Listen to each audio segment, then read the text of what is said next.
Co je to TSU? Čaute lidi, tady Adam Vlček a protože vypukla TSU horečka, je třeba si ujasnit pár věcí. Lidé se mě ptají, proč jsem já sám začal využívat sociální síť, jako je TSU. Odpověď je jednoduchá. Když vidím geniální business plán, vždycky jej rád podpořím. První výhodou TSU je to, že pokud máte profily na více sociálních sítí, jako je Facebook nebo Twitter, TSU vám umožní to si tyto profily propojit. To znamená, pokud něco sdílím na TSU, mám možnost si vybrat, zda-li chci daný příspěvek sdílet rovněž na Facebooku či Twitteru. To je fajn. Tuto sociální síť bych využíval už jen kvůli tomu. Ale to není zdaleka vše, co může TSU nabídnout, protože je tu ta zajímavější část. A to taková, že za to, co nyní sami děláte na Facebooku či Twitteru, že sdílíte příspěvky, lajkujete, komentujete a tak dále, tak TSU vám za to platí. A abych to lépe vysvětlil, víte, jak funguje YouTube? No jasně, každý ví, jak funguje YouTube. Vy nahrajete video a před videem, po stranách videa se zobrazují reklamy a jakmile na tyto reklamy někdo klikne, vy dostáváte zaplaceno. Samozřejmě pokud je to vaše video, protože jste tohoto návštěvníka přivedli. Stejně tak funguje Facebook. S tím rozdílem, že za reklamy, na které lidé klikají, dostává zaplaceno pouze Facebook, který si nechává 100% ze zisku z reklam.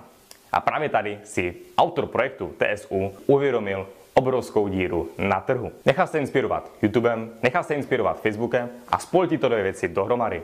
A vzniklo TSU. A teď přichází asi ta nejzajímavější část. Společnost rozděluje zisk z reklam v poměru 90 k 10%. 90% rozdělí zpátky mezi lidi, kteří umožnili vydělat, a 10% si společnost nechává.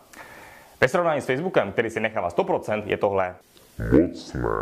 Ale abych vysvětlil, jak to funguje v praxi, kolik vlastně vydělám, jelikož mi ohledně tohohle psalo hodně z vás. Je to jen o tom, jak budete mít sledovaný váš profil. Stejně jako na YouTube záleží, jak máte sledovaný váš kanál. Abych to uvedl na pravou míru. Není to o tom, kolik budete mít lajků u tohoto příspěvku a komentářů u tohoto příspěvku. A tady zase kolik odběratelů. Ne, vy nejste placeni za lajky, za sdílení, za odběratel a tak dále. Vy jste placeni za to, pokud někdo klikne na reklamu díky vašim příspěvkům. Samozřejmě logicky. Čím více odběratelů mám, tím mám větší pravděpodobnost, že někdo mi proklikne reklamu. Ale abyste tomu správně rozuměli, vy nedostáváte peníze za to, kolik máte odběratelů.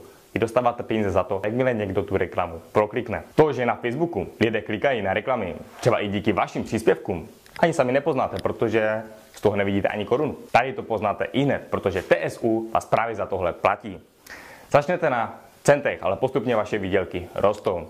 Zde vidíte 15-denní test, jak se výdělky mohou pohybovat. Zde můžete vidět, kam se až třeba můžete dostat. Samozřejmě garance výdělku zde není. Stejně jako není na YouTube, kde byste nahrali video a čekali, až začnou lítat tisícovky. Je to jen o tom, jak hodnotný obsah budete sdílet, kolik aktivních lidí vás bude sledovat a samozřejmě to nejdůležitější, proklikávat reklamy. Pokud vás zrovna napadá myšlenka, no tak to by si na reklamy mohl klikat sám, tak na to rychle zapomeňte. Protože vy jste placeni pouze o to, pokud na reklamy u vašich příspěvků kliká někdo jiný. Možná se vám zase hodí hlavou myšlenka, no tak to by si mohl vytvořit více profilů. Opět na to zapomeňte, protože samozřejmě musí to být odlišná IP adresa. Zkrátka buďte přirození. Dělejte to samé, co jste dělali na Facebooku, to znamená sdílejte příspěvky a tak dále a uvidíte, že i tak peníze budou naskakovat. Tím, že si sami budete klikat na reklamy u vašich příspěvků, si nepomůžete. Pokud jste známý YouTuber nebo třeba Rytmus, tak vyděláváte téměř okamžitě, protože za to, co jste do nynějška dělali na Facebooku, tedy za sdílení příspěvků, zde na TSU budete štědře odměněni. TSU si prošla už i testovací fázi, kde byly součástí osobnosti, jako je 50 Cent či hráči NBA. A všichni sociální síť jen podpořili.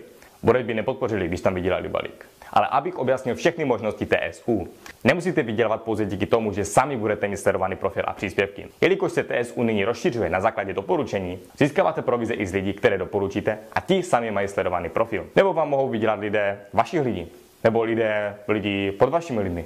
Ano, provize získáváte až do 4. úrovně. Řekněme, že společnost generuje z nějaké placené reklamy $100. Je to díky vašemu příspěvku. Jak jsme již řekli, 10% si společnost nechává, takže $10 jde společnosti. Zbývající $90 se rozděluje mezi vás. A to tak, že vy sami vyděláváte $45, dalších $29,7 jde člověku, co doporučí zase vás, 9,99 člověku zase opatrovíš a poslednímu 3,33. Ano, jak jsme již řekli, odměny se rozdělují do 4 úrovní. Mluvil jsem už i s kamarádem z Ameriky, který během 4 dní vydělal asi nějakých $250 a ukazoval mi tyto peníze připsané už i na bankovním účtu. Takže pokud vám hlavou letala otázka a vyplácí, Odpověď zní áno. Takže ať už jste sami člověk, který sdílí hodnotný a sledovaný obsah, nebo jen znáte člověka, co zná člověka, co tohle sdílí, ve všech případech můžete sami vydělávat. Takže měli byste nyní začít využívat TSU i vy? To já nevím. Chcete vydělávat za to, co běžně děláte na Facebooku? Nechám to na vás. Jen prosím vás, žádné roztahovačky. Odkaz je pod videem. Mějte se, čau.